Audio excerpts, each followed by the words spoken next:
வணக்கம். இது தமிழ் குரலின் சிறப்பு நேர்காணல். இன்றைக்கு நம்மோடு இணைந்திருக்கிறவர் ஃபர்ஸ்ட் லைன் மீடியாவின் முதன்மை ஆசிரியர், மூத்த பத்திரிகையாளர் ஐயா திருமிகு முனைவர் உமாபதி அவர்கள். சார் வணக்கம் சார். வணக்கம். மாவட்ட செயலாளர் கூட்டத்தில் செங்கோட்டையனை எடப்பாடி கண்டுக்காமல் போயிட்டாரு அப்படின்னு ஒரு நியூஸை இது பண்ணிட்டு இருக்காங்க. அப்போ அதாவது சீனியர்களையும் ஓரம் கட்டிட்டு, அதாவது நீங்கள் என்ன பிஜேபி கூட லிங்குக்கு போகிறது, நானே போகிறேன் அப்படின்னு எடப்பாடி போனாலும் சேர்த்துக்க மாட்டாங்க. எடப்பாடி சேர்க்க மாட்டாங்க. ஏன்னா அதுக்கான டைம் கொடுத்த கெடு முடிஞ்சு தான் வேறு ஆளை மாற்றிட்டாங்க. இப்போ செங்கோட்டையன் தான் பொறுப்பேற்க போகிறார். செங்கோட்டையன் தான் வரப்போகிறார். இதை நம்ம தான் ஃபஸ்ட்டு பிரேக் பண்ணால் 6 மாதத்துக்கு முன்னாடி சொன்னோம். 5 மாதத்துக்கு முன்னாடியே மாறிக்கிட்டு இருக்குது. சசிகலா உள்ளே வருவாப்புலன்னு 1 வருஷத்துக்கு முன்னாடியே போட்டால் எல்லாம் என்னையே வந்து இப்போ கழுவி ஊற்றினாங்க. எப்படிங்க அதெல்லாம் ஒளிஞ்சு போய் ஒன்றும் இல்லாமல் போச்சு, இன்னும் சசிகலா வருதுன்றீங்கன்னாங்க. இப்போ பாருங்கள், இன்னும் கொஞ்ச நாளில் பாருங்கள். போனதில் கூட நம்ம பேசணும். சசிகலா மட்டும் இல்லாமல் திவாகரன்லாம் நம்ம பேசலாம். திவாகரன்லாம் எங்கே பேசுகிறீங்க? இந்த இப்போ நடந்துச்சா முந்தா நாள் ஆஸ்பத்திரியில் வைத்தியலிங்கத்தை பார்க்க தினகரன் மட்டும் வரல, திவாகரன் வந்தாரா இல்லையா? அப்போ அந்த குடும்பம்லாம் ஒன்றா இருக்குன்றது தெரியுது. அப்போ சுதாகரன் வெளியில் வந்துட்டார். சுதாகரன் ஜெயிலேருந்து வந்தால் வந்துடுவாப்புல. அவன் கூட்டு வந்தேன். சின்ன பையன் வீட்டில் தானே இருக்கான். அவங்க வீட்டில் சுதாகரனுக்கு 50 வயசுக்கு மேலே ஆச்சுன்னா கூட சின்ன பையன் தான், வளர்ப்பு மகன் தானே. வாடா தம்பின்னு வண்டியில் தூக்கி போட்டு கொண்டு வந்துடுவாங்க. இப்போ ஜெயிலில் இருக்கிட்டு 1.5 கோடிக்கு ஒர்த்து கிடையாதுன்றான் ஜெயிலில் வச்சுருக்காங்க. இப்போ ஒருத்தர் பெயிலில் எடுக்கிறோன்னா அவன் 1 வருஷத்தில் வந்து அவர் வெளியில் வந்தார்னா 10 கோடி சம்பாதிப்பார். சரி 1.5 கோடியை போட்டு வெளியில் எடுத்து விடுன்னு சொல்லுவாங்க. அந்த 1.5 கோடி கூட அவன் ஒர்த்து இல்லைன்றதுனால தான் இப்போ ஜெயிலில் வச்சுருக்காங்க. இப்போ தண்டனை முடிஞ்சு வெளியில் வரும்போது பார்த்தீங்க அப்படின்னா பயங்கரமாக வருவாப்பில். அப்புறம் திருப்பி வண்டியில் ஏற்றிடுவாங்க. சரி அவனையும் அந்த சின்ன பையனை விட்டு போவானேன்னு அவன் மாதிரி திவாகரன், தினகரன், சுதாகரன் எல்லாமே வந்துடுவாங்க. மொத்தமாக வந்து விக்ரமன் படம் மாதிரி நம்ம எல்லாம் பாட்டு பாடிட்டு அந்த பாட்டு வந்து இப்போ நவம்பரில் அக்டோபரில் பாடுவாங்க. ஆனால் எடப்பாடியை கழட்டி விட்டுருவாங்க போல். எடப்பாடியை கழட்டி விட்டு தான் அந்த பாட்டு பாடுவாங்க. இது சரத்குமார் படம் தானே, சூரிய வம்சத்தில் என்ற குடும்பத்தில் எல்லாம் வந்தாச்சு, எனக்கு சின்ராசு என்ற குடும்பத்தில் எல்லாம் வந்தாச்சு, நீ ஃபோட்டோ எடு அப்படின்ற மாதிரி எடப்பாடியை ஓரமாக வச்சுட்டு சின்ராசை கூப்பிட மாட்டாங்க. சின்ராசு இல்லாமல் ஃபோட்டோ அடியா அப்படின்ற.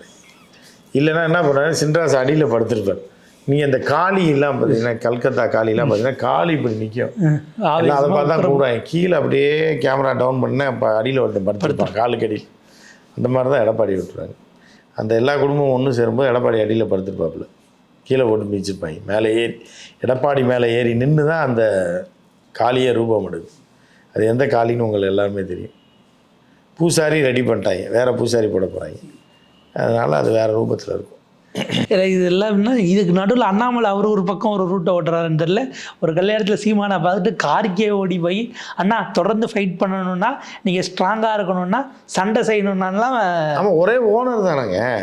இப்போ 2 பிரான்ச் இருக்குது. ஒரு பிரான்ச் வீக் ஆகும்போது போய் இன்னொரு பிரான்ச் மேனேஜர் அந்த பக்கமாக போகிறவன், நல்லா ஓடிட்டு இருந்த பிரான்ச் இப்படி ஆகிப்போச்சு அப்படின்னா இப்போ கவலை இல்லைன்னா தொடர்ந்து ஃபைட் பண்ணுங்கன்னா, லைட்லாம் கடைக்கு போர்டெல்லாம் மாற்றுங்க, லைட்டெல்லாம் மாற்றுங்க, இன்னும் கடை ஜெகஜோதியாக வரும் சொல்கிறது. ஒரே ஓனர் தானே.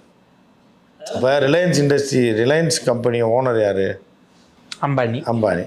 ரிலையன்ஸ் இண்டஸ்ட்ரி அம்பானியோடது தான். ரிலையன்ஸ் பெட்ரோகெமிக்கல்ஸும் அவரோடது தான். இந்த மாதிரி ரிலையன்ஸ் டெலிகாமும் அவரோடது தான். ஸோ அப்போ இருக்கும்போது இவங்க வேறு ஓனர் ஒன்று தான், கம்பெனி வேறு. இல்லை அப்படி என்ன இப்போ சோர்ந்து போகிற அளவுக்கு சீமானுக்கு நடந்துருச்சுன்னு ஒரு கேள்வி. அதுதான் இப்போ அண்ணாமலை வந்து அசிங்கப்படுத்தி விட்டாப்புல. அடி வாங்கி 5 நாளாக வெளியிலேயே வராமல் படுகாயத்தில் படுத்து கிடக்கிறாப்புல. அண்ணா அது யார்? சீமானு. கை தாங்களாக கூப்பிட்டு வந்திருக்காங்க கல்யாணத்துக்கு. அதில் பார்த்த உடனே சரி அண்ணா கவலைப்படாதீங்கன்னா நீ இறங்கி அடிங்கன்னா. ஆனால் அடி வாங்குறது யார்? அண்ணாமலை நினச்சிப்பாப்புல. யார்? சீமான். ஏண்டா நான் வாயை விட்டு என் குடும்பத்தையே கேவலப்படுத்திட்டாங்க, என்னை வாழ விடாமல் பண்ணிட்டாங்க, நீ இன்னும் வந்து என்னை தீ ஊற்றி விட்ற. இறங்குனா அடி வாங்குறது யார்? நீ அடி வாங்க போகிற? நான் தான் அடி வாங்கின அடி பார்த்தாதான் நான் இப்போ இருக்கிறது இல்லைன்ற மாதிரி தான் இருக்காப்புல. இப்போ எடப்பாடிக்கு ஒருவேளை அவரே வந்துடக்கூடாது அப்படிங்கிறது, ஒருவேளை சேர்றதுக்கு பிஜேபி கூட வந்தால் கூட பிஜேபி விரட்டி விடணுங்கிறதுக்காக தான் பழைய ஆடியோவெல்லாம் ஒரு தரப்பு ரிலீஸ் பண்ணிக்கிட்டு இருக்கா. ஆமாம், கேஸ் போடுறது இதெல்லாம் எடப்பாடி கிடையாதுங்க, முடிஞ்சு போச்சு. அதிமுக எடப்பாடி இல்லை, இன்னும் 2 மாதத்தில் எல்லாமே மாறிடும். ஏன்னா அந்த பாட்டி சொல்ல முடியல, இவனுக்கு ஒரு சீட் எடுங்க ஐயா பொய்யா சொல்லிக்கிட்டு இருக்காங்கிற மாதிரி அண்ணாமலையை பற்றி ஏற்கனவே எடப்பாடி பேசியிருக்க. அது எல்லாமே வெளியே வந்துடுது, எல்லாம் இருக்கிறது தானே. அண்ணாமலையை பற்றி எடப்பாடி பேசினது, எடப்பாடியை பற்றி அண்ணாமலை பேசினது, கெஞ்சுறாங்க தொங்குறாங்கன்ற மாதிரிலாம் பேசினது எல்லாமே இருக்குல்ல என்ன ஆடியோ. நீங்கள் வந்து மைக்கை நீட்டினீங்கன்னா அவர் பாட்டு இதான் அதுதான் பூராமே ஒருத்தரை காட்டி கொடுத்து அடித்து காலி ஆகிடுவாங்க. டோட்டலாக சீன் முடிஞ்சு போயிடும். அப்படிங்கிற மாதிரியான விஷயங்கள் ஓடிக்கிட்டு இருக்கு. ஏன்னா இது எல்லாம் போயிட்டு இருக்கும்போது பார்த்தீங்க அப்படின்னா சத்தம் இல்லாமல் ஒருத்தர் ஷூட்டிங்கு போயிட்டார். அந்த வாய்ஸ் பிரிவு பாதுகாப்பாக அவர் தேடி கண்டுபிடிச்சிட்டாங்களாம். 16ஆம் தேதியிலேருந்து அவருக்கு பாதுகாப்பு கொடுக்குறோம் அப்படின்னு அவங்க தரப்பில் சொல்லியிருக்காங்க அப்படின்னு விஷயம் வந்திருக்கு. 48 நாளாக தேடி அவரை கண்டுபிடிச்சிருக்காங்கன்னா எப்படி அவன் தேடி கண்டுபிடிச்சிருப்பாங்க. திருப்பி வீட்டுக்கு போயிட்டு வெளில போயிட்டு வந்தாலே கண்டுபிடிக்க முடியாது. பின்னாடி ஒரு ஓட்டம் இருக்கான். அந்த காலத்து மன்னர்கள்லாம் வச்சுருப்பாங்க. அந்த அண்டர் கிரவுண்டில் போனால் அந்த நடிகை வீட்டுக்கு போயிருமா, அது அந்த ரோட்டில் போய் தான் வெளியில் வருமா. அதில் வெளியில் வந்து ஆட்டோ பிடிச்சி அங்கே போயிட்டு திருப்பி வந்து வீட்டில் படுத்துக்குவார் நைட்டு. இந்த ராஜராஜ சோழனில் சிவாஜி அந்த மாதிரி ஒரு அண்டர் கிரவுண்ட் இதில் எதிரி நாட்டு முகாமுக்குள்ளே போகிற மாதிரி ஏதோ ஒரு சீன் அந்த மாதிரி தான் இருக்குது அவர். இப்போ இது வந்து அவரை வேவு பார்க்குறதுக்கு தான்.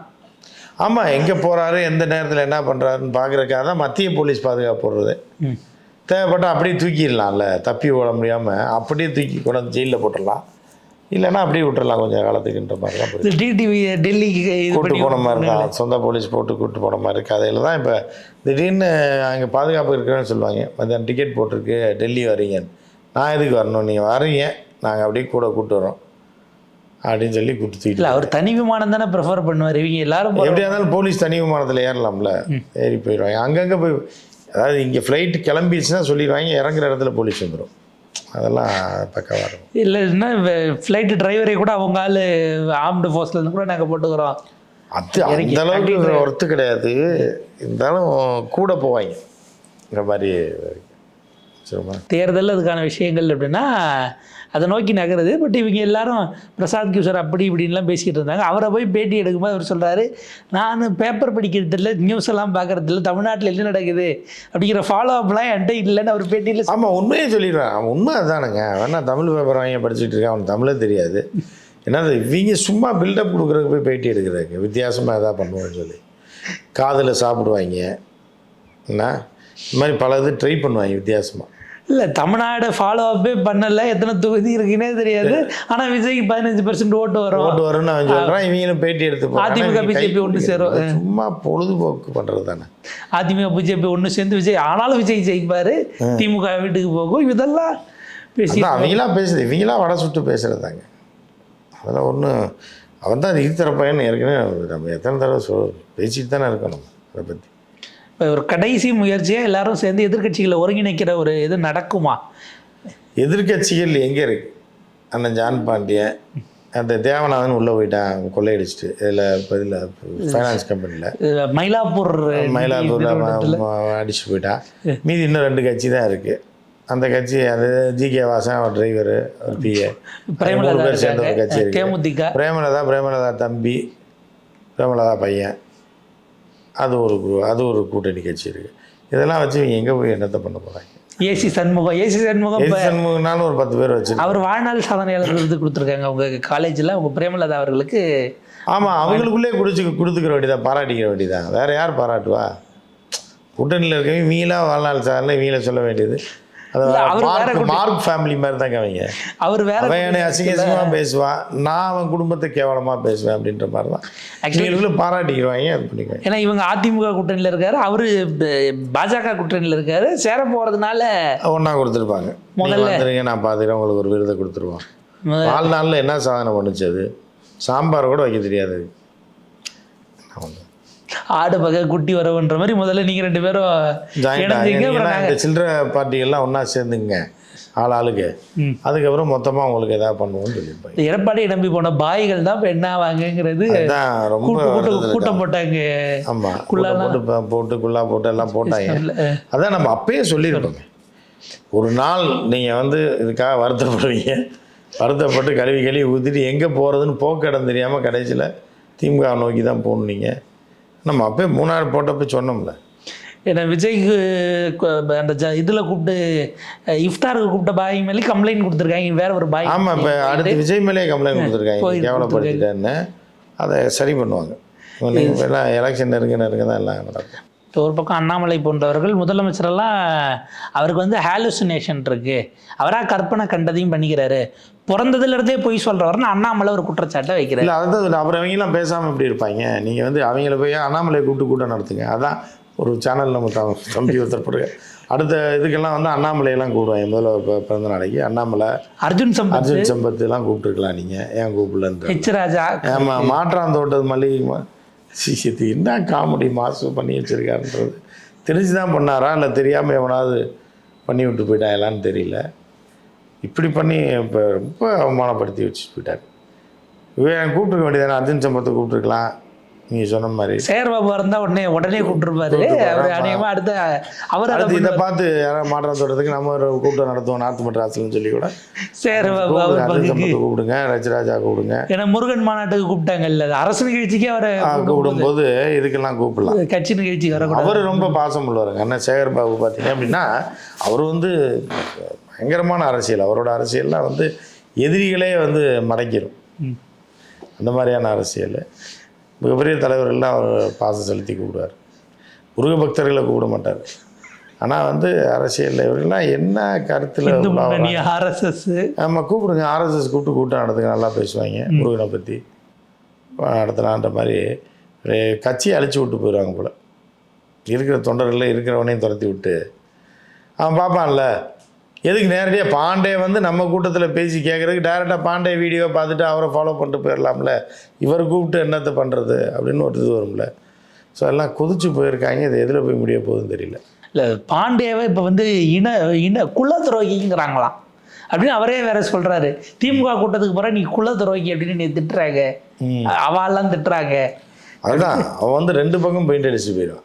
வெள்ளை அடிக்கிற மாதிரி தான். எந்த வீட்டுக்கு இப்போ அப்பார்ட்மெண்ட்ஸுக்கு வெள்ளை அடிப்பான், சின்ன வீட்டாக இருந்தாலும் அமௌண்ட்டை கொடுத்தீங்கன்னா எங்கே வேணாலும் வெள்ளை அடிச்சுட்டு இருப்பான். நீங்கள் அதை வந்து நீங்கள் அந்த கணக்கில் வைக்க மாட்டேன். தாஜ்மஹாலுக்கு அடிக்கணும்னாலும் ஆமாம். அது வந்து மார்பிளில் கட்டினது யாருன்னா பரவாயில்ல, நான் என்னோட கடமை அடித்து விட்டு போகிறேன், காசு கொடுக்குறீங்க வெள்ளை அடிக்கிறேன்ற மாதிரி அவன் பயங்கரமான ஆள். அவன் வந்து எது வேணாலும் செய்வான். காசு கொடுத்தீங்கன்னா பதவி அதிகாரம் இருக்குன்னா இவங்கெல்லாம் என்ன நினச்சிக்கிட்டு இந்த மாதிரி அரசியல் பண்ணுறாங்கன்னே தெரியல. அதுதான் பெரிய ரோதனையாக இருக்குது. அடுத்து கவுன்சிலர் உமா ஆனந்த், தமிழிசையெல்லாம் அண்ணா கூப்பிடலாம். தமிழிசையெல்லாம் அண்ணா கூப்பிடுறாங்க. அவர் முதலமைச்சரும் நம்ம இது பண்ணுறாரு. கையெழுத்து இயக்கத்தில் கூட போலீஸ் அரெஸ்ட் பண்ணாமல் சேராட்டோவில் ஏற்றி விட்டு அனுப்புகிறீங்க. அப்படிங்கும்போது இது மாதிரி அரசியல் பண்ணிங்கன்னா சூப்பராக ஓட்டு போடுவாங்க திமுக 2026. ஏன்னா கடும் போராடுறீங்களா எதிரிகளை எதிர்த்து, அதனால் உங்களுக்கே ஓட்டு போட்டுருவாங்க. அப்புறம் உங்களுக்கு ஓட்டு போடணும்னு என்ன அவசியம் இருக்காங்க, நேராக அவனுக்கே ஓட்டு போட்டுருவானே. அதுதான் அவன் சொல்கிறான். வெளியில் என்ன சொல்கிறான்னா, எதுக்கு அவங்களுக்கு ஓட்டு போட்டு அவங்க வந்து எங்கிட்ட நிற்கணும், எங்களுக்கே ஓட்டு போட்டிங்கன்னா நாங்களே செஞ்சுருவோம்ல. டபுள் இன்ஜினாக நாங்களே ஓட்டிகிட்டு போயிடுவோம் நாங்களே சொல்கிறேன். இல்லை அந்த மாதிரி பண்ணிட்டு போயிட வேண்டியதானே. எதுக்கு திமுகன்னு ஒரு கட்சி இல்லை. இப்போ சீமான் கூட பர்த்டே அன்னைக்கு நைட்டு 12 மணிக்கு போலீஸ் ஸ்டேஷன் வாசலில் நின்று விஷ் பண்ணியிருக்காரு. அந்த நைட்டு போலீஸ் ஸ்டேஷன். இல்லை அது கூட சீமானா விஷ் பண்ணுறதுங்க. நானா சொல்கிறேன், மாற்றாந்தோட்டத்தில் இருக்கவங்க கூட அங்கேருந்து விஷ் பண்ணுறான்னா நம்ம ஏற்றுக்கொள்ள வேண்டாம்னு சொல்ல வரல. அவனை எதுக்கு திமுக மேடையில் ஏற்றி புகழ்றேன்னு சொல்லி அவன் கழுவி ஊற்றிட்டு போயிருக்கான். அவங்கள அசிங்கப்படுத்தி அவமானப்படுத்தி வச்சுட்டு போயிருக்கான். அதுக்கு வாயில் இழிச்சிக்கிட்டு முன்னாடி 10 பேர் உட்காந்து கை தட்டிக்கிட்டு இருக்கான். ஆஹான்னு என்னத்த அவர் பெரிய சாதனை மயிரில் பேசிட்டாரு, நீங்கள் கை தட்டினீங்க. என்ன திராவிட இயக்கத்தை பற்றி அவர் பிடிங்கி கிழிச்சு விட்டார். அவர் பேச்சில் மயங்கி போய் கை தட்டுறீங்க. எதுக்காக அவனை கூப்பிட்டீங்க என்னன்றதே தெரியல. எல்லாம் 10 பேர் லூஸ் ஆகி போயிட்டாங்கலாம் என்னன்னு தெரில. இப்போ எதிர்கட்சிகள் பிரிஞ்சிருக்காங்கன்னு பாண்டே பேசின பிறகு பார்த்தீங்கன்னா அவங்களாம் ஒன்று சேர்றதுக்கான முயற்சி ஒரு பக்கம் நடக்குதோன்றிருக்கு. பார்த்தா எடப்பாடியோட ஒரு பக்கம் சிபிஆர், ஹெச் ராஜா சிரிச்சு பேசுகிறாப்புல. இன்னொரு கல்யாணத்தில் கருநாகராஜன் வாசலுக்கே போய் ரிசீவ் பண்ணுறாப்புல. அது வேறு யாரோ முன்னாள் எம்எல்ஏ வீட்டு கல்யாணத்தில் இவ்வளவும் இல்லை. ஓனர் ஒன்று தானே, இதுதான் நம்ம சொல்லிகிட்டு இருக்கோம். ஓனர் ஒன்று தான்.